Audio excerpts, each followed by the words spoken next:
Non, la corrida n'est pas de la torture. La corrida, c'est un protocole de fin de vie. Je sais que ce n'est pas la priorité du gouvernement ni des Français, mais aujourd'hui on va parler de corrida. Restez parce qu'on va écouter de véritables spécialistes et ça vaut des points. La réalité de la corrida, c'est pas la mort de l'animal, c'est pas la souffrance. Quand un animal souffre pendant la corrida, le torero se fait huer. Les gens n'aiment pas ça. En réalité, celui qui risque sa vie pendant tout le spectacle qu'est la corrida, c'est le torero, c'est le torero, c'est le torero. Les associations de défense des animaux, vous n'aviez rien compris depuis le départ. Celui qui souffre psychologiquement et qui peut mourir à tout moment, c'est le torero. Ça, les gens ne le savent pas parce qu'il a un manu. Ils le savent, mais c'est totalement... C'est un fauve. Ce que je veux dire, c'est que c'est une preuve de courage totalement gratuite. C'est une culture et on réglera pas le conflit de sensibilité entre nous. Mais oui, suis-je bête, la culture justifie la souffrance gratuite, évidemment. Non, la corrida n'est pas de la torture. La corrida, c'est un protocole de fin de vie. C'est un protocole de fin de vie. C'est un protocole de fin de vie. Non, malheureusement vous ne rêvez pas, vous avez très bien entendu, cette dame qui en plus est vétérinaire vient de faire une comparaison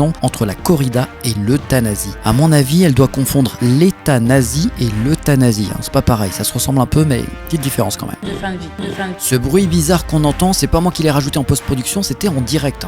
C'est un protocole de fin de vie et donc ce protocole suscite de l'émotion. C'est normal. Tous les protocoles de fin de vie suscitent de l'émotion. L'euthanasie, moi dans mon métier, je soigne aussi des chiens et des chats. Il y a une vraie émotion vis-à-vis de l'euthanasie et on pourrait croire que c'est communément accepté. Non, les avis divergent. Elle dit quand même clairement que la corrida c'est pas un jeu, c'est pas pour faire plaisir au public, c'est un protocole de fin de vie. Elle devrait proposer à ses clients qui viennent la voir, écoutez, votre chien est en fin de vie, je vous propose soit l'euthanasie, soit qu'il aille à la corrida. Au lieu de mettre un taureau, tu mets un chihuahua, tu mets un caniche, ou pourquoi pas un chaton. Ce qui est le plus fou dans cette séquence vidéo, c'est que personne ne la contredit. Elle dit protocole de fin de vie, elle dit je suis vétérinaire, je sais ce que c'est, mais personne ne lui dit tu racontes de la merde. Qu'il y ait des débats dans la société, ils sont légitimes.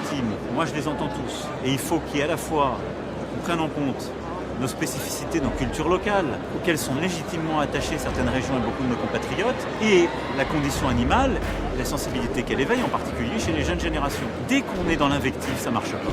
Je le dis très sincèrement.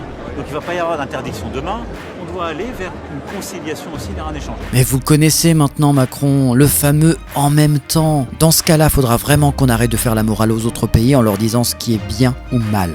Député qui essaie de faire passer des lois pour le bien des Français, pour on ne s'adresse pas directement à monsieur le rapporteur, s'il vous plaît. Il y a effectivement une disposition dans la loi qui dit que dans les endroits où il y a une tradition ininterrompue et reconnue, et bien effectivement on peut organiser des corridas, mais même cet argument de la tradition aujourd'hui est fortement remis en cause par l'histoire, tout simplement parce que la corrida n'est pas une tradition française, c'est une tradition espagnole qui a été importée chez nous en 1853 pour faire plaisir à l'épouse de Napoléon III. Et alors ? Donc c'est pas une tradition française. Et alors, c'est pas bien les traditions qui viendraient d'autres pays ? Ça ne peut pas devenir une tradition française ? C'est pas moi qui vais critiquer les traditions qui viennent d'autres pays. Non, mais je veux dire, le couscous, c'est pas une tradition française au départ, historique, et ça le devient, et c'est tant mieux, non ? Le couscous ne tue personne. Le couscous ne tue personne. Le couscous ne tue personne. Petit rappel parce que ça se voit pas, Apolline de Malherbe est journaliste. Elle réussit l'exploit de nous faire regretter Jean-Jacques Bourdin sur BFM TV. Bravo Apolline. On voit tout de suite que c'est une grande journaliste qui sait rebondir. Corrida, couscous, même combat, pareil. Émeric Caron, je te corrige un petit coup quand même, le couscous végétarien ne tue personne, mais le couscous au poulet ou le couscous aux 45 viandes, on peut se poser des questions. Vous faites référence sans doute aux courses landaises, camarguaises, ce sont donc des jeux dans lesquels effectivement l'animal va s'amuser avec le taureau mais sans le blesser en réalité. Et évidemment sans le tuer, ça ne pose aucun problème. La vachette d'Interville.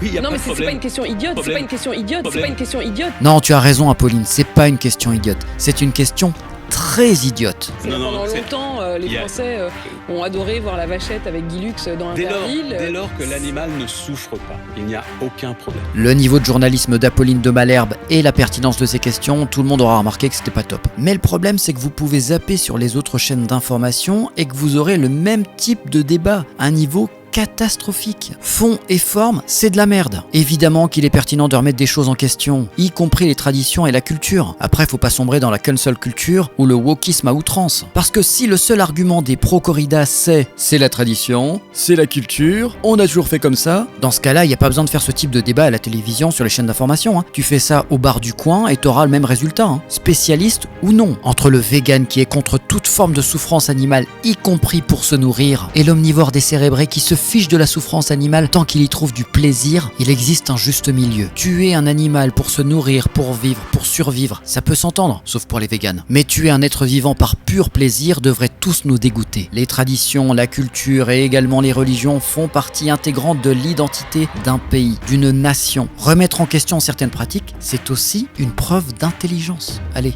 sur ce... Système Deal. Humour, réflexion, musique. Zéro censure.